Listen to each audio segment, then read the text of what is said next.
We're live. Okay. Right. Hi, everyone. It's been a while. The It's been a big break between the end of the last season and the start of the new one, and we're finally back, analyzing and doing what we love to do most, which is watching Barcelona, which is not always the most fun thing to do in the world, but here we are, and it's a brand new season, a brand new coach, and a somewhat brand new team, I might say. Or even though this team is more of the same, but there are some new faces here that are quite exciting for us to watch. But let's get straight into the game, Dev. Your first impressions, the good and the bad and the ugly, all of that. Well, I can't complain. That's the first thing. I think the second half, I think Flick's uh, somewhere forced, obviously, but the substitution worked out. I think we were more in control. I think a little bit more in control than in the first half. I felt, and we could close out the game. Obviously, Balde, we have to find out what happened to him. And I think once Pedri came up, I think it was better. So what tells me is that once we have our entire team back, the starters specifically, which will take time, this team will play better than what it is playing right now. That's what I feel. And Mestalla away is always difficult, always. So if that's the first game in your schedule, it's a hard one. And the fact that we could get out with a 2-1, I'm happy about that. We'll come into the other problems and things as we go through the discussion. But first thoughts, happy, take the 3 points, run from it, learn from it. Exactly. I mean, there's not much more to say. I mean, this was to be expected because this team is somewhat broken, it's somewhat disjointed, and you can actually see that this starting 11 is not exactly what Flick had in mind. Maybe he did. Maybe he wants to do.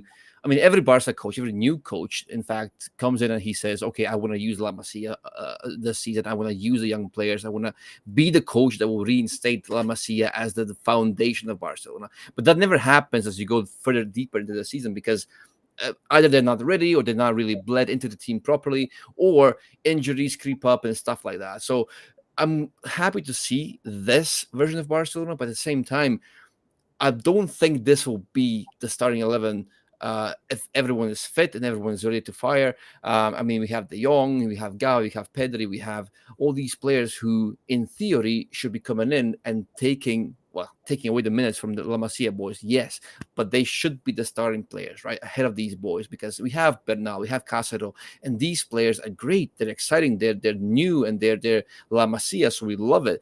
But at the same time, we can't really um, force them into this starting 11 week in week out and expect them to be the foundation of Barcelona and also win us the season because let's face it, we are Barcelona. We want to win trophies, and I think Flick is here to win trophies. He's not here to babysit, even though that might be the right thing to do. This season might be the season when we kind of get back onto our feet, maybe get some stability and all that stuff. But Laporta wants Flick to win trophies because Flick wins trophies. That's what he's known for because he's the coach that won 6 trophies at Bayern. And of course, Laporta would love for him to do exactly that at Barcelona. Now, is that something that we should hope for, Dev? I don't think it's a sustainable way to approach this. But at the same time, we are Barcelona, so that is kind of expected no matter the circumstances. Yeah, same points. Like great, debut from Mark Bernal, of course, and Casado also played well and probably should have got a goal at the end. Mhm. But these are kids, and you cannot expect the team to go and challenge for silverware if this is what they're starting with week in week out. That's just unfair. That's just unfair on them, and it's unfair on the fans to expect that they should be of that caliber. They're just not, right? Mhm. It's the Cubs' fault that they haven't been given a better chance with a better team, and that has like 50,000 other reasons, and we have all talked about it. But that's reality. Like this team, Mhm. you should not expect more than this from them. Yeah. That's the first thing, right? So Mhm. people now come be like, okay, he didn't play good, and he didn't play good, and all of that. So to me, it doesn't make sense because you can't expect more than this from this team. With this Mhm. all kids out there, like literally, there was no midfield. Let's be honest. All right, the defense was shaky, um, and yet we managed somehow. So credit to Flick and credit to everybody involved and all of that stuff. But uh, we sincerely cannot expect that this if this is the starting 11 trotting out every week, that we are serious contenders for any kind of title out there. Yeah, I mean, it remains to be seen, I guess. Yeah, but when it comes down to it, yeah, these youngsters should not be on the front line, right? They should not be. That said, what that can compete for La Liga, at least they can compete for La Liga title. Madrid have a far better squad. There's no escaping that fact. But we still have a squad that can compete over a season that's 30 plus games long. So I feel like in that regard, yes, not all hope is lost. And as you know, we are hopelessly kind of optimistic. Well, at least one part of it, one side of Barca football is always optimistic. The other side is more realistic. That's what we normally do. But just to answer some questions here, Bernal, yeah, I think Bernal is an obvious highlight of not just the game, but going into the season. It's not fair that he gets to shoulder this burden because he's only 17, and we've done a lot of Bernal. We've done threads, we've done long pieces. So please do check that out. We've put a lot of work into it, but what we feel at this very moment in time is that Bernal is a player who can be that person once, but he is not exactly ready just yet. I wouldn't really say, okay, Bernal as a player just now can do this sustainably over a period of 30 games or something like that. I wouldn't say that.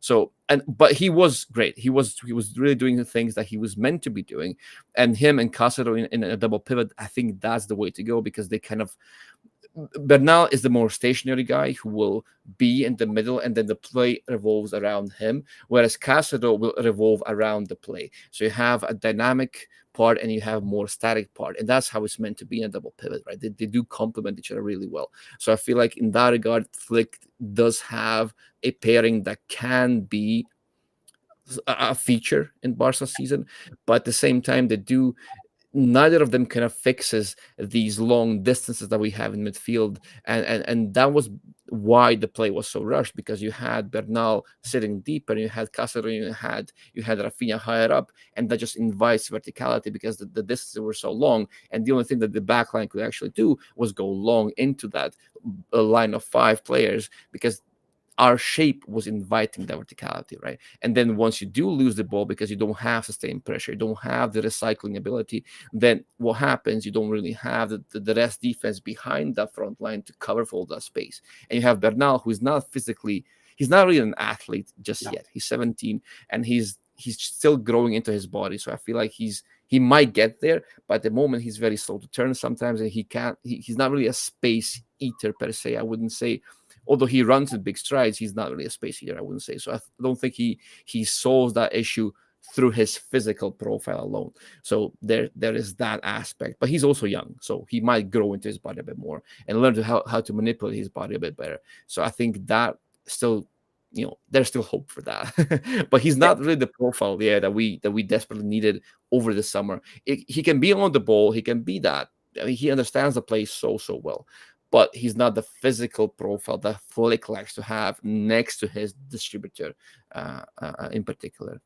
Yeah, because he's great, but I don't. I think these kids still need a lot of time, and first is understanding the game, obviously, and they do understand the game, but then there's the dominating part of the game. There is the Mm-hmm. controlling part of the game. There is the setting the tempo part of the game, and I think they need time to get there to just control all aspects. And I think even for Flick, I think for the first half, I think the team didn't really have a very good idea of what to do. To be entirely honest with you, like it was a little bit all over the place, and normal because it's a new team, new setup, and new everything. So it's going to take some time to really work it out. But yeah, I feel as they play more and more, and they'll be forced to play more and more because nobody's coming back anytime fast from the from the injury room. I think it'll be a little bit better. But I mean, if you look at our fixture, Athletic Club is going to be hard with this, really much harder than this game. So there are some tough ones that are coming up, and there are no easy games, to be entirely honest. So yeah, I mean, the Flick has his work cut out on how to get the most out of it. I think the defense will be a problem based on what we saw today. Inigo is good, but yeah, he's probably not the kind of defense that Flick needs for the high line that he plays. Mm. It's like that. So I I think would agree. Yeah. that'll be a challenge. I think Kovarsi is also good, but still young. He still needs Hmm. time. And again, Hmm. Eric Garcia had a great season, I think, in Girona last year. But I've always had my reservations with Eric in terms of like what is ceiling and what he can do. And Hmm. Araujo was pretty far away. Kunde was good. Christensen, I think 60 minutes. That's max you can get out of Christensen. So I think on paper it sounds like we have a lot of CBs, and on that merit, based on what I saw, I would say keep Mika Fai. It's as simple as that. Like I don't even know how well he plays in situations like this, but little that I've seen of him.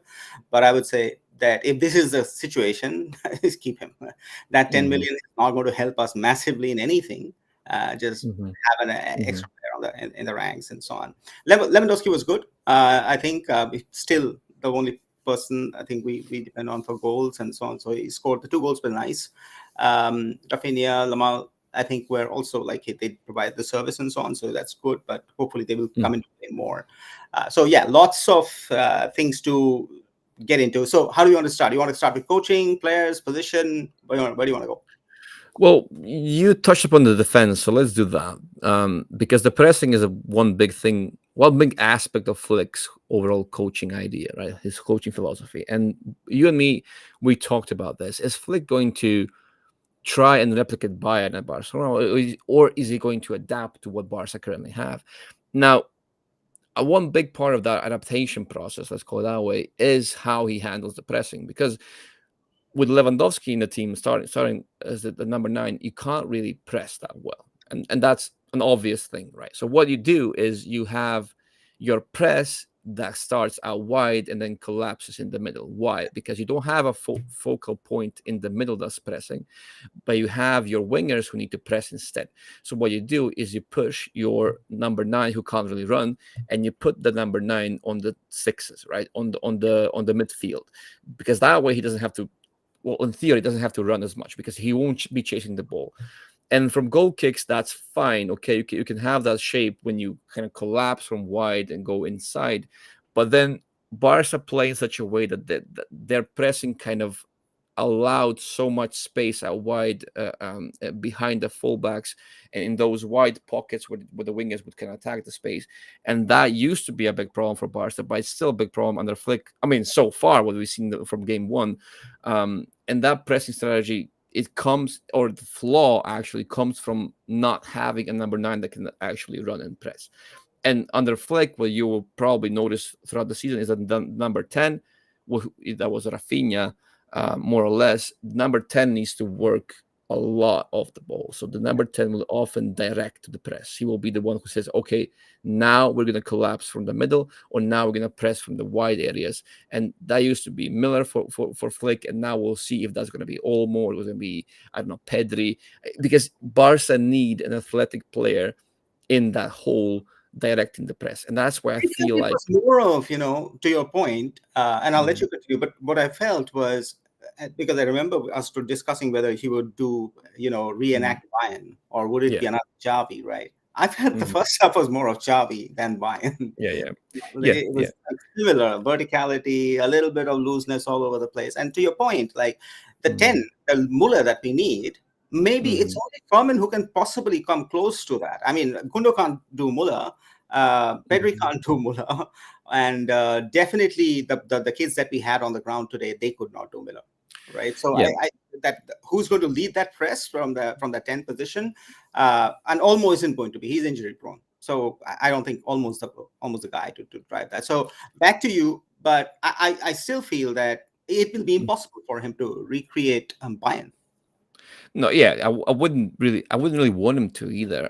And to Tom's point here from the comments, yeah, Gavi would kind of fit that role because Gavi has the engine, but he has the technical quality as well. But not only that, Gavi kind of gives you that Miller type, not the same level, of course, because Gavi is still not there, but Gavi also gives you that cultural impact, so to speak. So because he rallies the team, he kind of puts the team on his back, and then even if you're down, Gavi will kind of pick you up, and he'll be like, "Oh, let's go, let's do this," and that matters a lot, especially from Yeah, a but leader now that's he's gonna. not coming till December or Jan. I don't even I know, expect way yeah, back in yeah, Jan. So yeah. like, That's the let's big keep issue. Gavi out for this Hmm. season. If he comes and gives something great, it's Hmm. Hmm. bonus, right? But Gavi's Yeah. not there, and based on what we saw today, I don't know how long Baldé's out, and that's another thing. Like, what's it with FC Barcelona and injury? This kid was out for a year, comes Hmm. back, does preseason, first game, he's out.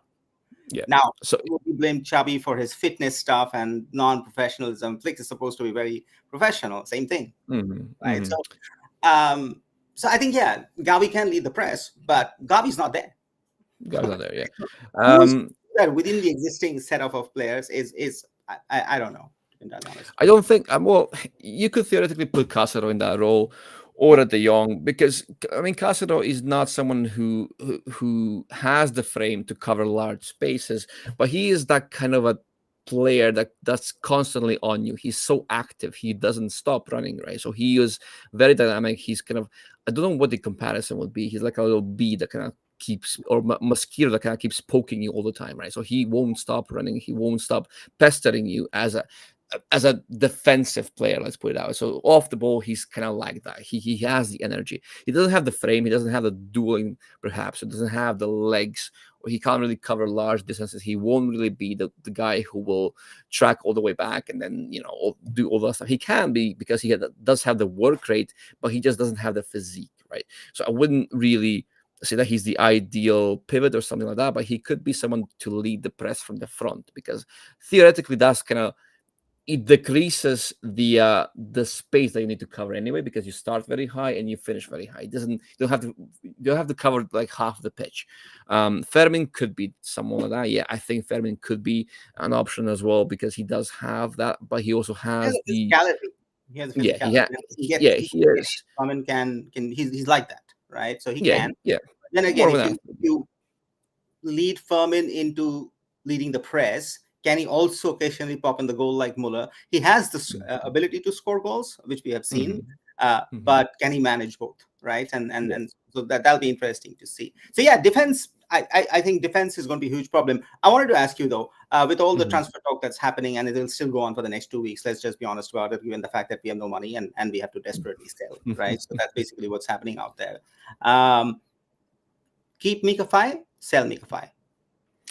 I will keep him just because of the profile. That's just kind of gives you that extra physical edge. I've not seen enough of Mika Fire to kind of give you the full answer here because it feels like he's the kind of player that does kind of rely on his physicality a lot, and the other side of his game, which would be the La Masia side of the game, all our defenders are kind of great readers of the game. They can interpret the game so well. They have the technical quality nailed down. Whereas Mika Fire strikes me more as a player who has the physical side, but he's yet to develop this technical, not just technical like passing the ball, but also understanding the play, understanding how and when to position himself and stuff like that. So I feel like that part needs to be more ironed out for him to be like a first team player. But just based on the profile that you would need for a full like, suicide high line, yes, I would say that he's someone that we lack apart from Araujo. But then again, Araujo, is he injury prone now? What is happening with Araujo? Is he going to stay? Is he going to leave? There's so many question marks above Araujo's head, so I can't really say for sure either. But I would keep him because realistically, what do we get? We get, it was it 10 million? How much was it? I don't need. 10 mil, 10 plus 5, and that's what they're Mhm. saying. I don't know what it is.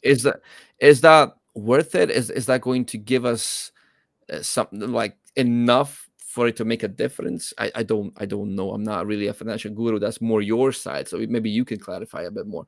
But to me, it doesn't seem like it's a must deal to No, make at this point. as I said, like I think we're still in, kind of fooling ourselves if we are thinking that Barca has tons of money lying there, and they just don't. Mhm.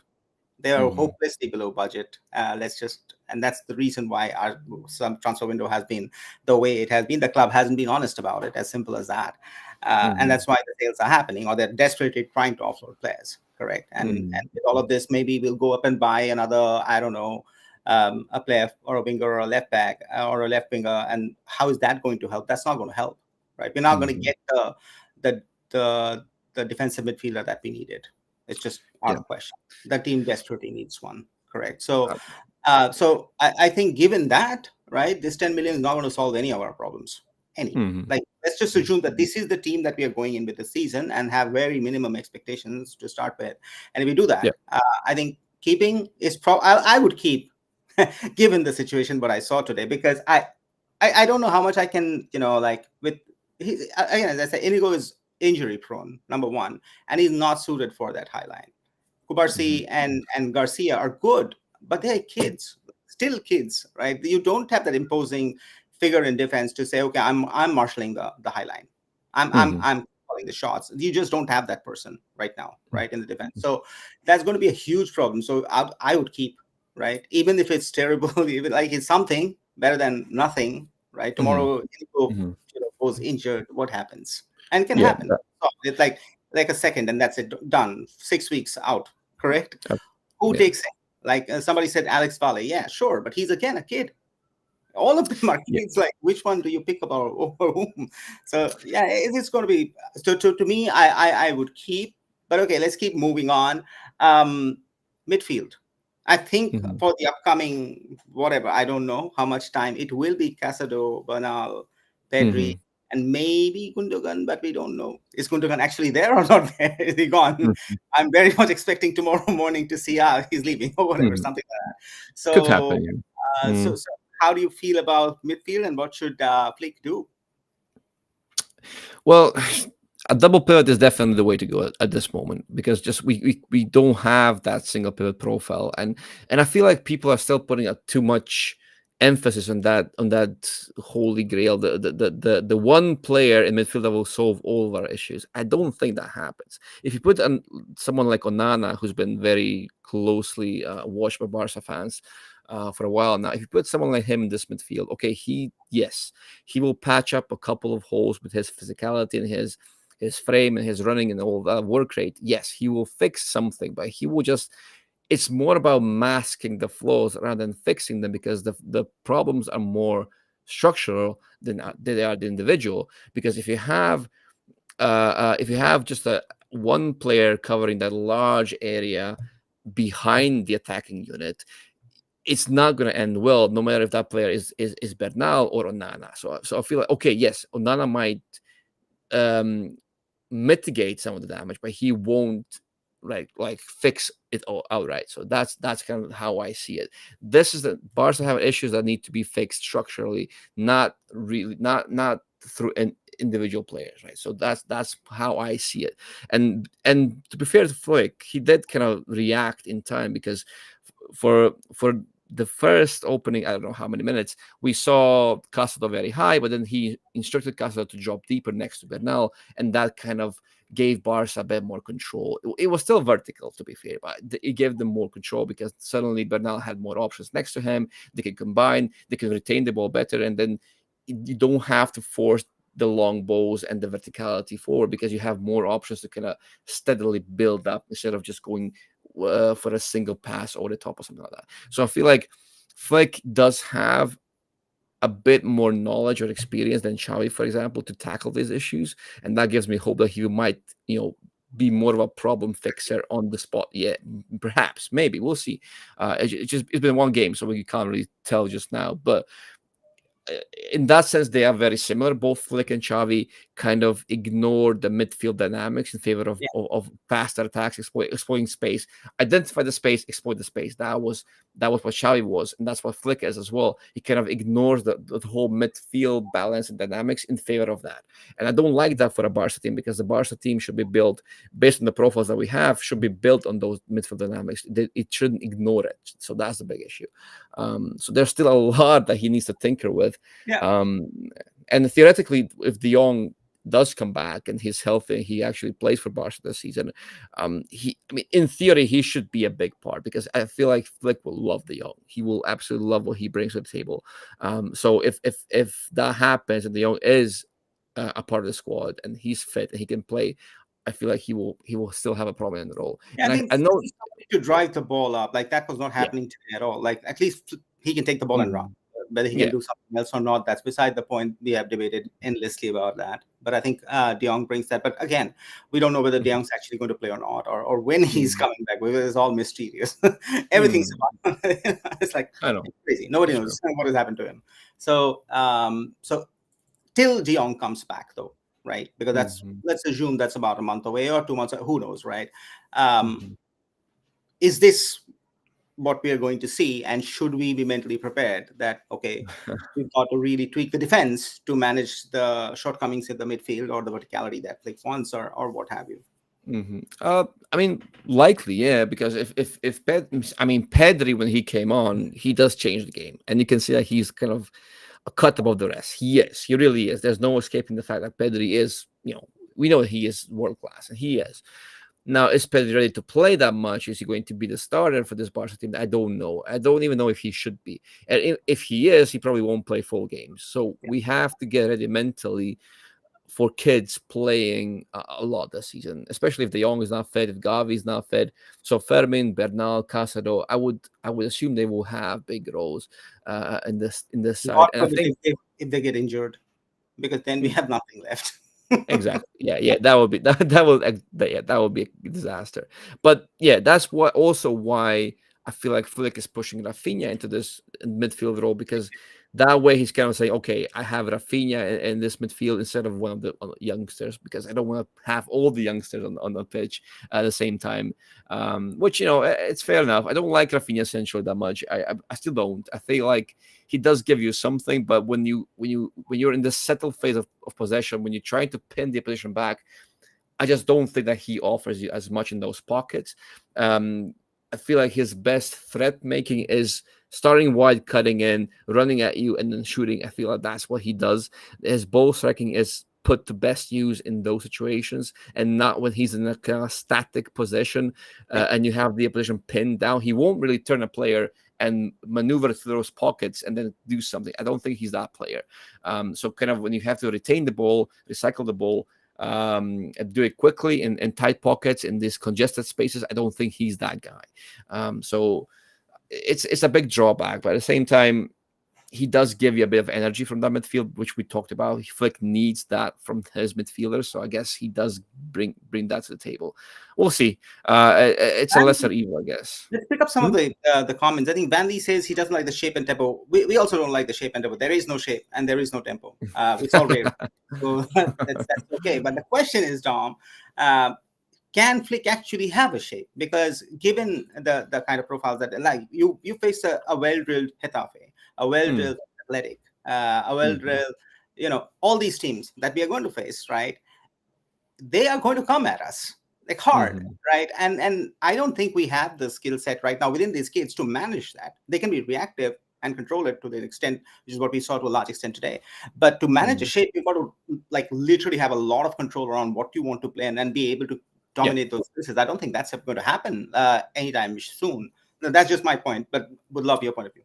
yeah. I mean, I agree because we didn't have control. Why? Because we were overly vertical. Why? Because they were holes in midfield. You didn't have any options to recycle and retain the ball and actually kind of stabilize the possession. There was no shape that would kind of give you the foundation for that. That's number one. Number two is the pressing. As we talked about, when you don't have a pressing number nine, you kind of you're at a risk of not having control of the game because you pressing or what you do out of possession influences what you can do in possession or on the possession of the ball, right? So if Barca cannot be dominant out of possession, they won't be dominant in possession. It's kind of connected, right? So I feel like those two things kind of mean that Barca lacked they were the reasons why Barca lacked control, right? So that's kind of how I see it at the moment. Now, one thing that we also lacked under Xavi was kind of the clarity of ideas. Who's doing what in the final third because Xavi wasn't really coaching that much. Under Flick, or well, throughout Flick's tenure as a coach, I always felt like he was very, very clear with his intentions. He had a structure, he had an idea, and he was very, very instructive. So he wasn't really suggesting, okay, maybe you should do this. He was like, no, you do this and you do that. So that was very, very strict, and I feel like always has been. So I'm hoping that kind of we see that at Barca as well, because that would be a big step forward, and that would actually having that clarity of ideas would benefit Barca so much. So I feel like that would be the first step towards achieving some sort of control, because Flick also wants control. Yes, he's vertical, but he wants control. He wants to dominate. That's out of the question. So I feel like, All yeah. right, so that's our midfield and the challenges that we'll face. And yes, Pedri is a magician. We know that if he's fit and if he can play, and hopefully Mhm. he can for a season, we'll be all be grateful for that. But we don't know whether that will happen. Mhm. So yeah, of course, the moment he came in, we were much more in control, and Valencia were also tiring, and so on and so forth. So yeah, we saw that. Okay, so let's come to the forward line. I think Mhm. overall can't really complain. I think that's it Yeah. functioned to an extent, and I think we need obviously more from um, Ferran. Lamine and Um, Rafinha. But I think if Balde is out for a long time, which is highly possible, we don't know what it is, mhm. then it's going to be hard again to find those. The people who can feed the ball in to release the runners and so on. Ferran is a question. Like he was there for a long time, but I don't know what he Mm, brought. He tried a lot. mm, Um, yeah, so yeah. so that he remains that enigma even after 4 seasons or 3 seasons or whatever it has been Mhm. that he. Yeah. So that was a question. Lewandowski scored today, but we both know that Lewandowski can be on and off. But Yeah. hopefully he will be a little bit more on in the Flick system than he was in the Xavi system, to be entirely honest. Mhm. So hopefully he will keep scoring. But that just shows you the importance of having literal goal scorers, and which Mhm. is where there was a lot of conversation around should we have taken Danny Olmo or not compared to all the other players. I think given the ragtag situation we are in, where we have no money, right, and we have a Mhm. little money, if you can get a proven goal scorer, you take that because we just don't Mhm. have. We have one. Mhm. Like, and if that one goes down, that's it. That's like literally the end of us. So I think with almost you'll get some goals, right? It doesn't solve any of the key problems that we have, but any of the key problems anyway don't get solved. The way we Mhm. the way I look into it, given the situation where we are. But yeah, keen to understand. Like, what were your thoughts on the forward line? I think the forward line on paper was good, because the balance of profiles was good. That's what I'm trying to say. So you have a creator on the right side, which is Lamine. You have a pure goal scorer down the middle in Lewandowski. Yeah, yes, he's on and off, but I feel like, yeah, he still does bring the goals most, more than any Yeah, other player in the team. So that there's no question about that. And on the left, you also have a runner and a goal scorer, in theory at least, or on paper, right? So when you analyze the profiles, it made sense. And I was happy with that selection from Flick, because yes, it was balanced, and I felt like, okay, this is the way to go. Now, one thing that Ferran doesn't give you is that 1 versus 1. He's not really a wide threat, right? So he no, has to be close to the goal. He will be a runner. He will be more of a utility kind of player on the left side of the pitch, and he needs to be inside the box, and then he needs to take his shots. And obviously, he cannot be missing those chances, right? The shot that he made at the keeper, that he has to finish those, right? Because that's what he is meant to be doing. That's what his profile brings to the table. And if he doesn't do that, then, well, what's the use of him then? Yeah. yeah, So that's kind of the harsh reality of Ferran's situation at Barcelona. He was quite an expensive buy, and yes, he does have his uses. His profile is very useful on paper, and that's why I keep saying that the idea of Ferran Torres is is it's is better much than more Ferran Torres. valuable, yeah, than what Ferran Torres actually brings to the table.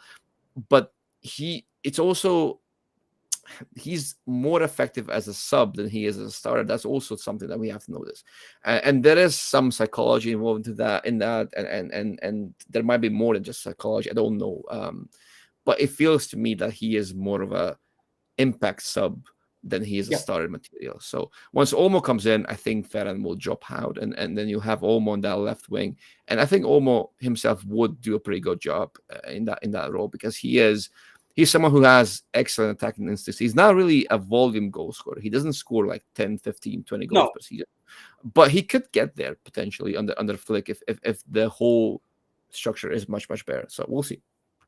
yeah, I would agree with you. I think Olmo and Furman, once they come in, will give us a little bit more bite and a little bit more punch up Mhm.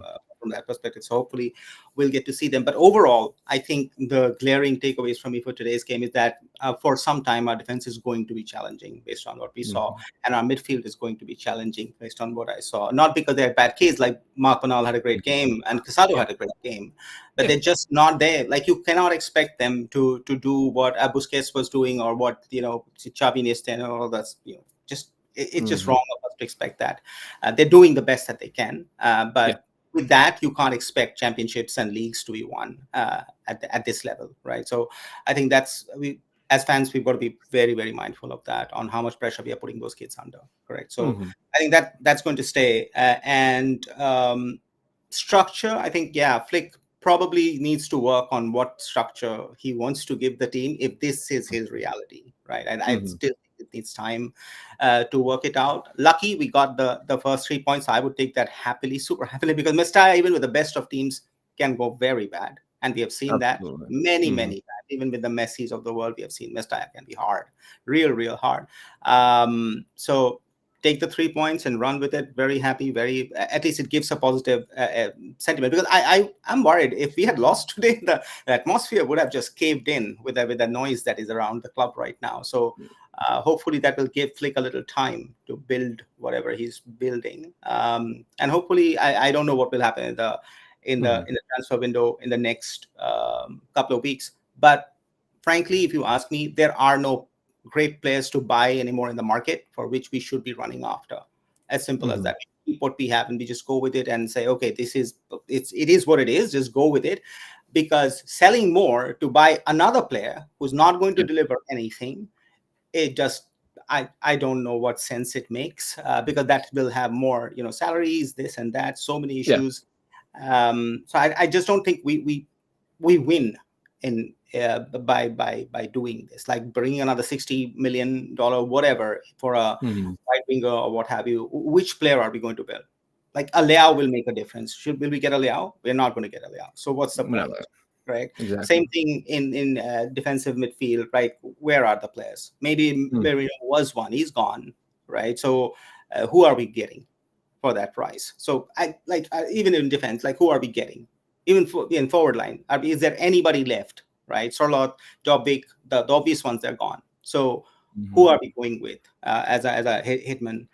So I think, given the fact that there's nothing in realistic manner that can make us any better than what we are, I think just hanging on to what we have is better, and just go with what we like, and just sign it off. And whatever we get. I think top four is going to be hard if this is the way we play. Maybe the team settles down, finds a rhythm, goes on a winning run, and then it becomes Yeah. easier. But otherwise, with the way teams have stacked up, Athletic Club is going to be hard. Atleti is going to be hard. Real Madrid obviously is up there.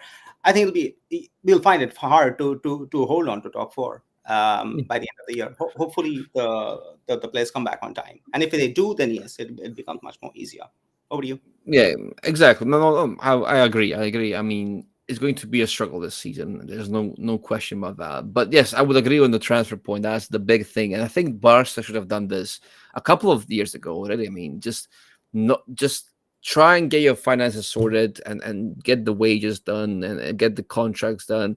Don't really go and impulse buy players and then save up money. Let's have one stable year of not spending too much and just getting back on track, and then after a year or two, once you actually back to one and you have some finances, you have some savings, and you have these players offloaded who have enormous wages and so on and so forth, and then we can talk about signings that actually improve the team, as you said. Because if you buy players just to fill up a quota, and players who don't really improve you enough, you're just wasting funds at that point, right? So it is a valid point, and I would absolutely agree with that. And we should have done this year as Long back, well. I we should mean, have done this 3 years ago, honestly, because we just keep like it's the same band-aid we keep pulling yeah. out, and same problems happen every year. I mean, it's okay, we're not winning anyways, right? At Mm-hmm, least sort one problem, mm-hmm, just mm-hmm. fix Yeah, it. yeah. It's And it's fine. I mean, even this season, if you play with Bernal and Casado, I'm absolutely fine with that. I'm it's absolutely okay. fine with. Also, I, like we will be and top four. We won't win Champions League. We're not going to win Champions League so anyway. So Yeah, you know. so just go with them, go with the kids, and you cannot fail upwards with them. Even if you fail, you still develop them. And maybe you still get a great player out of Bernal and Casa. Maybe you get something that you're missing sorely because you kind of put the trust in them, develop them properly, give them a chance, and you failed. Yeah, sure, you failed statistically. Maybe you failed in terms of trophies and whatnot. But I mean, it's worth it to me. That would be a gamble I would take Especially gladly. like, look at the whole situation. We have like sued Nike twice, right? Because we Mm, don't want to work with them. If Nike win, right, and which they will probably, then we have a deal with them. Now, can you imagine that relationship? Like, I've sued you, right, but I've not mhm, won the won the case. But because I've mhm. not won the case, now let's sign a deal for another 10 years. It's Nike's not going to make it easy. No, Let's just be honest absolutely. about it. It's not going to be easy. It's not going to happen tomorrow, right? So the money is not like it's just not there. So I don't know what we are thinking and talking about. So it's going to be hard to come to that 1:1. Let's just accept Mhm. that, correct? And if we accept that, let's also accept what comes with it. Because if we think that we're going to win champions with these kids, it's just I like seriously. It's like we are delusional, Uh, honestly.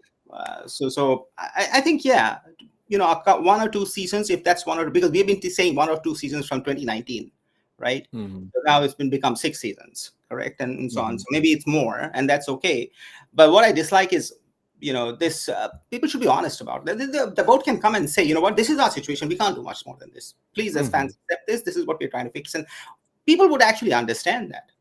I mhm, think so. People would actually understand that and respect it even more than what's happening mhm, right now. Because you come out and say, you know what, oh, I can do all this stuff. You're like, oh, we are great right now, and then it's the same problem every mhm. year. It's the same Every problem, year. Yeah, I right? know. Yeah. Uh, That's so yeah, I think yeah, play with La Masia, play with the kids, give them the space to do what they do. If you win some great games. I think Flick, as a manager, from that point of view, will be good. I think mhm. he's got some discipline, whatever, all of that stuff. So it'll be good. But yeah, I mean, it's going to be a hard season. Absolutely, and I think we should get ready for that mentally. Just based on how our opponents and rivals have reinforced their squads, and based on what we are currently doing. I mean, when does the transfer window close? Is it you said 2 weeks? Is it? Oh yeah, Yeah. 30th. So I mean, can we even hope No, for no, for it any? should close before the season It's starts. Honestly. yeah, yeah. So I don't think anything significant will change, and just we have to work with what we have. That's the big thing. And I'm being optimistic because Flick does have his merits, right? He may not be a Guardiola, far from it, but he does have his thing, right? The discipline, yes, the physicality, the gym work, the fitness, all that stuff is what Barca needs as well, right? And he does have the experience and he does have the winner's mentality. And I feel like that will change, hopefully change the Barca squad because we've not really been the predators, the alpha dogs on the pitch and off the pitch here. So I think if you can change the mentality of the club and kind of shift it towards this winning mentality, that's also a win as well. So I would say it's going to be a long season. We should get ready to have some difficult games and probably lose some important games along the way. But you know what? If we actually Okay. use La Masia and we actually work towards stabilizing the club, I mean, it's worth it. It's just Yeah, I worth it. think So there's nothing else to do. Like, we're not yeah. going to win with these, 35-year-old plus people, or people coming on a free transfer or what have you. Football's changed. You need the right players. You need the right Mhm, profile. That's just how it is. If you want to play the game, you got to play the game right away. And if you're mhm, lucky, yeah, your youth team gives you that. But you're not going to be lucky every year. You're not yeah. going to get all the 13 profiles from your youth team to come in and just become world beaters. It's just like, that's insanity to think about it from Mhm, that perspective, right? And mhm, there are other teams out there. We're not that popular anymore. We're 18th. Come on the UEFA list. So why would people want to come here, right? Why would the mhm, good players want to come? There's a question on that, correct? So there are so many things. So being realistic, I think, would be important. And I think even with that, we can build something out, and that'll be good. So guys, that was it. I think we'll do this every match day with me and Dom, and obviously we'll do the reviews as well, and we'll talk. But this is an easier way of not just coming in and just riffing with everyone. And would love to yeah. have more of you. So thank you for joining. Appreciate the time. Leave comments on the Twitter thread or what have you on what else you would want us to do, and we would be happy. We would love to do the review actually once we have the data, to look through the data in detail. So that'll be good. And yeah, this should be recurring on all match days, Dom, right? Yeah, yeah. We'll try and do this as often as we can, cover the games and just have a chat with you guys. And we do appreciate every comment and every bit of interaction that you guys have with us. Make sure to follow our blog and our YouTube because we do put a lot of effort into all those things, and it takes time, it takes effort, it takes a lot out of us, but we do enjoy it. So hopefully you do too. And I think that's a good way to end today's episode. Very, very thankful for all of you guys who joined us, and I hope that you have learned something but also enjoyed Yeah. this time Have with fun. us. Yeah, we'll see you next week. Yeah, yeah. See you next Next week. week. Buy us a coffee if you can. And yeah, Visca El Barça. Flick's first game. Barca, go. 1-up.